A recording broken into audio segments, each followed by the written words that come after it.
dengan fakta gitu kan, ya. Gitu.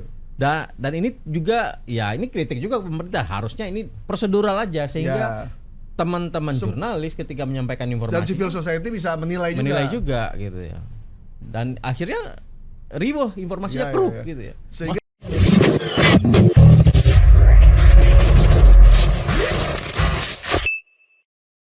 selanjutnya nih yang lagi heboh nih. Ya. Kemarin saya sempat ke DPR Bang Asnil, mantau-mantau gerbang DPR Rubu. Ke dalam atau di luar? Di luar. Oh, iya. Kita kebetulan lagi ada acara di Senayan Park. Jadi ngelihat ternyata belum selesai, dan begitu kita keluar ternyata lagi bongkar pagar gitu. Nah, terkait dengan beredarnya secara luas RUU TNI di media sosial. Ya. Dan ini sempat menimbulkan simpang siur juga. Benar. Banyak yang percaya juga. Akhirnya banyak yang memasang status ya. Tapi memang mesti diakui revisi Undang-Undang TNI ini memang mungkin karena cepat ya, muncul tiba-tiba gitu, sehingga paket ekspres gitu. Setahu saya ekspres malah ada Cirebon. Cirebon Express masih ada nggak ya? Atau paket bus ini ya. Sehingga banyak orang salah interpretasikan juga soal ini. Pasti. Ya karena memang situasinya ya jadi situ gintung gitu kan. Jadi sehingga beredar di medsos pasal-pasal yang sebenarnya ternyata begitu kemarin diketok yang dibacakan tidak sesuai juga. Nah, ini yang beredar di medsos itu yang kayak apa sebenarnya? Ada banyak sebenarnya Bang. Jadi memang ini kalau kita tarik ke belakang gitu ya, ada sebuah proses perundang-undangan yang menurut teman-teman dari PSKH itu Pusat Studi Hukum dan Kebijakan. Ya, PSKH ya, bukan PSHT nih, agak-agak. Pusat Studi Hukum dan Kebijakan, namanya Rizky Argama. Dia bilang ada proses yang dilewatkan dalam pembuatan undang-undang ini. Gitu ya. Dan sehingga apa? Misinformasi itu menjadi besar sekali karena dia tidak dipublikasikan sebelumnya. Gitu ya. Oke. Sehingga muncul pendapat ataupun informasi keruh yang berasal dari liar ya? Gitu. Karena di website DPR sendiri ini tidak ditampilkan. Kemudian publik melalui jurnalis ketika ke DPR orangnya nggak ada, ternyata di seberang gitu ya. Rapatnya di seberang. Gitu. Jadi sengaja kemudian informasi ini disimpan gitu ya. Kemudian tiba-tiba dibahas di tempat lain sehingga ada penggalan informasi yang terputus. Gitu. Nah, proses yang terputus ini diisi oleh anasir-anasir lain itu. Oke. Nah, ada yang bilang 15 kementerian yang akan dijabat oleh TNI gitu ya. Kemudian TNI juga bisa mengisi kementerian-kementerian lain dalam RUU baru itu gitu ya. Kemudian juga ada juga soal pensiun gitu ya. Dan juga kerjasama TNI dengan pemerintah daerah dan lain-lain. Nah, beberapa informasi yang beredar itu ada yang benar dan ada juga yang tidak. Itulah hoax yang efektif ya, karena dia berkelindan dengan fakta gitu kan, ya. Gitu. Dan ini juga ya ini kritik juga pemerintah, harusnya ini prosedural aja sehingga teman-teman jurnalis ketika menyampaikan informasi dan civil society bisa menilai juga gitu ya. Dan akhirnya ribuh informasinya keruh gitu ya. Sehingga banyak orang datang ke DPR karena ada sebagian yang termakan hoax juga tuh sebenarnya. Dan kalau kemarin ya mengacu kesepakatan di DPR yang kemarin diumumkan oleh Puan, ada 3 kan yang hasil diputuskan itu soal kedudukan TNI, soal operasi militer selain perang.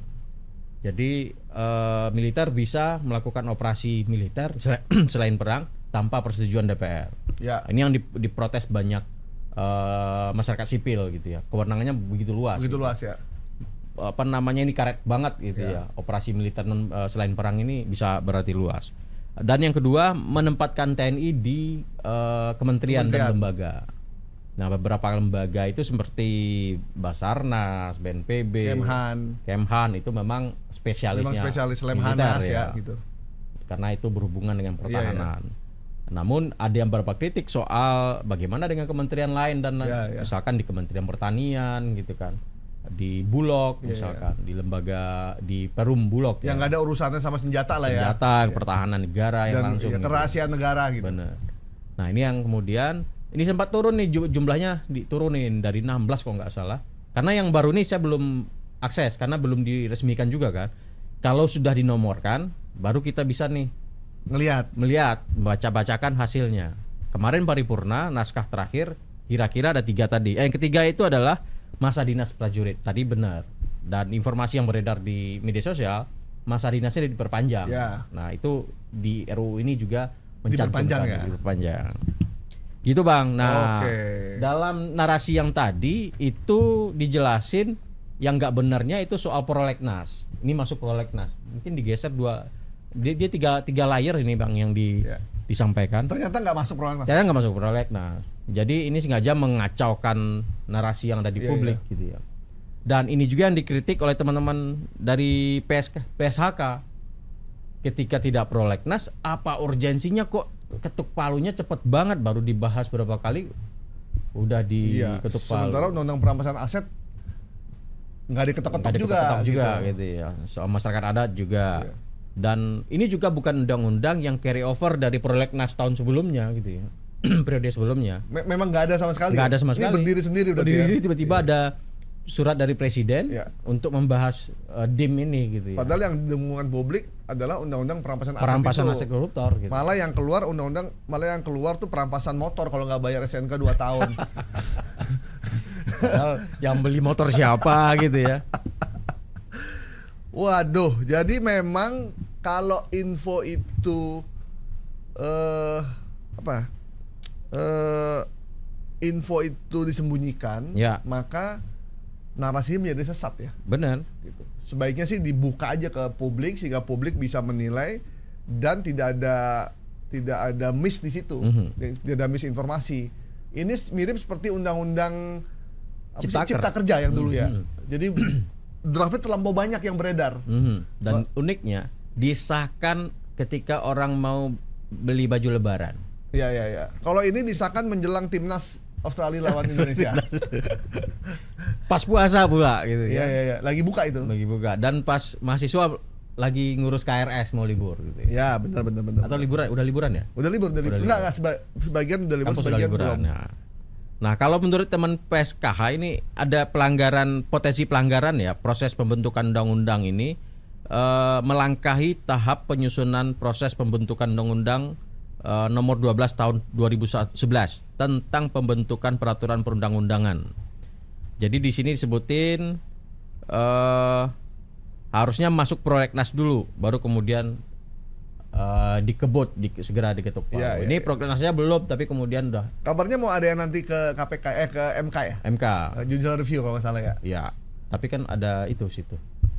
Oh iya. Ada paman teman kita. Iya, paman teman kita ya. Jadi begitulah. Ya. Saya pesimis juga Bang. Karena dalam undang-undang ini satu lagi yang kritik dari masyarakat sipil adalah banyak pasal yang dari tugas substansi yang disampaikan oleh Ibu Puan tadi, ada pasal-pasal yang dikhawatirkan itu karet banget, multi interpretasi, multi tafsir gitu ya. Misalkan salah satu kritik teman-teman itu terkait dengan kerjasama dengan pemerintah daerah. Nah itu bentuknya seperti apa? Ketika TNI ambil peran ketika ada pemogokan, nah itu bentuknya seperti apa? Nah itu yang dikhawatirkan oleh teman-teman masyarakat. Tapi yang kemarin jelas itu adalah buat TNI aktif yang berkarir di luar yang 15 itu, 14. Yang 14 itu mereka harus pensiun dulu. Ya. Tapi setelah ketuk palu disahkan dulu undang-undangnya. Jadi kepala Bulog harus pensiun ya. Ya, Pak siapa namanya? Ya, kalau misalkan nanti undang-undang udah disahkan, jadi beliau harus pensiun. Ya, ada beberapa itu, ada juga kecuali di kementerian yang 14 itu yang udah disahkan. Itu boleh kayak BNPB, ada di Jaksa Agung ya, Jaksa Muda Militer kalau nggak salah. Japitmil ya. Ya. Kemudian BNN yang masuk juga kan ya di situ. Lemhanas dan itu Kemhan itu memang butuh keahlian, kita akui lah itu keahlian. Itu udah teman-teman di militer gitu. Tapi jangan Kominfo, itu keahlian sama gaib. Oke. Berarti ini kita draft yang beredar di media sosial tentang isi pasal RUU TNI yang beredar itu sebagian itu yang hoax ini, ya? Yang ini ya, belakang kita ini. Ini sebagian hoax. Yang jumlahnya 15, kemudian batas usia ini benar? Batas usia benar ya? Memang diperpanjang ya? Oke. Kalau di ini memang di bawah Kemhan kan? Iya, di bawah Kemhan. Kemudian sebelahnya lagi itu soal undang-undang RUU TNI masuk prolegnas itu enggak. Itu enggak masuk ya? Itu hoax tuh ya? Hoax itu. Oke. Ya kita beri klarifikasi. salam kecrekan dulu nih ya. Oke.